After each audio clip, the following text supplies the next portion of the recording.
Om Namo Narayana, and welcome to the final video of Drop Your Science in the Last Text by Radha Carana. I record this at 12:40, February 8th, 12:40 p.m. in the afternoon. Here in Portland, Maine, it's a snowy day, and I'm not feeling so good. But I do this as a way to send my respects to Radha Carana and to honor his work and say God is watching over you, my friend, and my fellow Vaishnava devotee. I'm glad I got to know your work over the last few years, which was recommended to me from someone on Facebook. Actually, this book came from a recommendation, and it is an honor to read your work, and I hope your wife or partner, whatever she is, sends me more things that I can share with the world, which I can share with the world to keep your words alive as you discover a new world in the next life, or wherever that is, or whatever it is. Be well. So here is verse 5. I shall now describe to you the lower planetary systems, one by one, beginning from Atala. In Atala, there is a demon, the son of Mayadanava, named Bala, who created 96 kinds of mystic power. Some so-called yogis and swamis take advantage of this mystic power to cheat people, even today. Simply by yawning, the demon Bala created 3 kinds of women, known as Svarini, Karmini, and Pumskali. Srimad Bhagavatam, Canto 5, Chapter 24, Verse 16. Bala, Danava, along with others from Atala and Vitala, like to drink blood, specifically that of the children, when their blood is pumped with fear and adrenaline. Some leaders on earth offer Bala Danava sacrifices under the name of Moloch. They themselves are also fond of drinking blood, and they also enjoy eating a specific part of the brain. People should be aware of the actual situation on earth, instead of blindly looking at their mobile phones and engaging in petty commerce to improve their miserable little lives, which will soon come to an end. Some time ago, Lord Prithu milked the earth. At that time, a tribe known as the Kimpurushas made Mayadanava the milking calf in order to attain the ability to appear and disappear from view. This is written in the Srimad Bhagavatam as follows. The inhabitants of planets known as Kimpurusha Loka made the demon Maya into a calf, and they milked out mystic powers by which one can disappear immediately from another's vision and appear again a different form. Srimad Bhagavatam, Canto 4, Chapter 18, Verse 20. Now, of course, Maya Danava also received this ability and has since expanded on it in the form of black magic and lies. The elite leaders of Earth have learned a little of the science of how to appear and disappear from view, and they do this in the form of changing the narrative and endless psyops. This has been made very easy due to the interconnected net and other digital apparatus like smartphones, etc. It is therefore important to understand a psyop, as most of the time humanity is moved from one psyop to another psyop, without them ever understanding truth from lies. The more complex the web, the more the people will simply turn to material comforts. They have been programmed to do this since birth. As the earth is a small island, when the people perform sinful action, due to the law of buoyancy, the earth sinks lower in the saltwater ocean surrounding it. Going under a specific region, known as the equatorial line, Earth comes under the subjugation of the beings from Atala. Thus, Baladanava empowers specific leaders and employs his magic tricks and uses his degraded women to destroy family traditions. Everything done by the demon is aimed at removing your ability to connect with higher beings and eventually your soul. Thus, as long as mankind remains on the trajectory it is on at present, their souls will be sold at birth. That means children. and the non-religious will be without hope in future generations. It is for this reason that people must engage in Sankirtana and follow strongly the dictates of pure devotees like Lord Nityananda and Srila Vasudeva, who have given everything needed to defeat the demons at their own tricks. Verse 6. Altogether, there are 7 higher and 7 lower regions that align with Bhumandala's islands to create 7 planetary systems.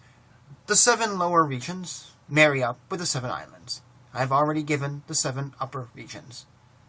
When put together with the lower regions, we have the 7 globes of the universe, from which the 7 days of the week are named. Lord Shiva once said, "Your current descent into the material realm, O Lord of unrestricted power, is meant to uphold the principles of justice and benefit the entire universe. We demigods, each depending on your grace and authority, develop the 7 planetary systems." From Srimad Bhagavatam, Canto 10, Chapter 63, Verse 37. Not a blade of grass moves without the consent of the Lord, because the entire construct called the Virat Rupa is nothing but the Lord. Verse 7. After having given an honest overview of the structure of the universe according to the version of Shastra, and without need of scientific interpolation or juxtaposition of the truth, my task is complete. I now resign my body to the Lord. I have completed this book, either from a hospital bed or while being very sick. As I am tired and cannot think clearly, the cancer having begun to attack my muscles and brain, I am happy to close this work and offer it to the sincere devotees. Luckily, everything is in my heart. Thus, I did not need to think much to compile this literature, and the good Lord arranged that I had no big trouble in completing my task. I hope that devotees are satisfied with my offering, and that they begin to understand the importance of following Srila Veda Vasudeva's instructions exactly as they are.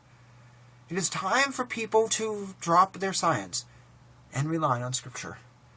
I will not live to see this happen in this body, but I will be happy if I have somehow been of assistance in a very small way.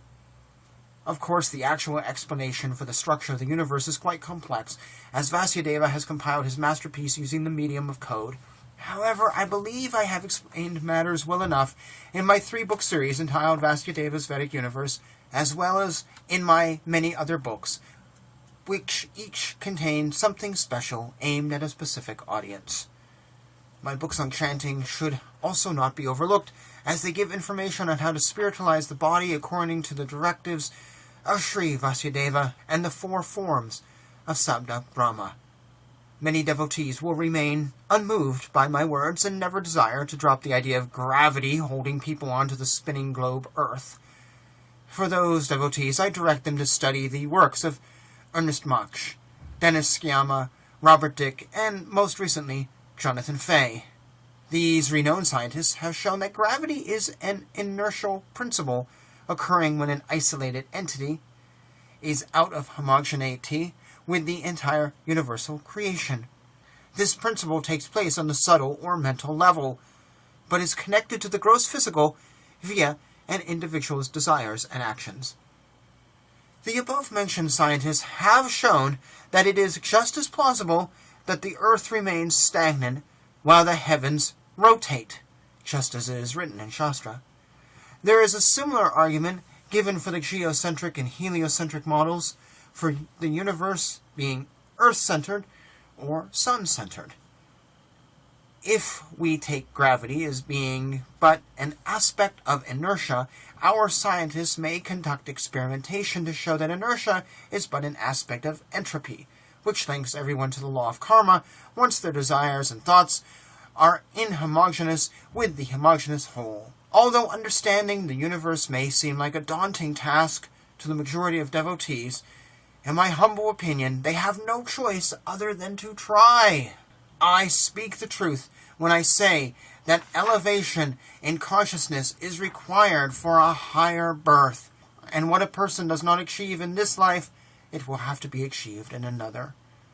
It may be that a simple person can do nothing more than chant and perform devotional service, That is wonderful, and that is his business. But to hide behind simplicity while at the same time choosing to be attached to material comforts and wasting one's life on one material situation or another is not very palatable, or even acceptable for one who claims to have a higher class of consciousness than a simpleton.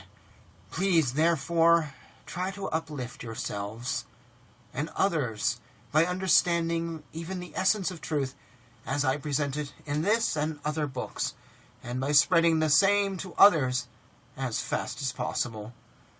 I give you all my love and devotion, and pray that you may use it to destroy the demons. Pluck out their sinful eyes, and do not allow them to destroy religion, for religion is the body of our dear Lord. Om Tat Sat, your fallen servant, Radha Carana Das, a.k.a. Ian Mark. God bless you, sir. May you be well in the next life. Thank you all for joining me on this series.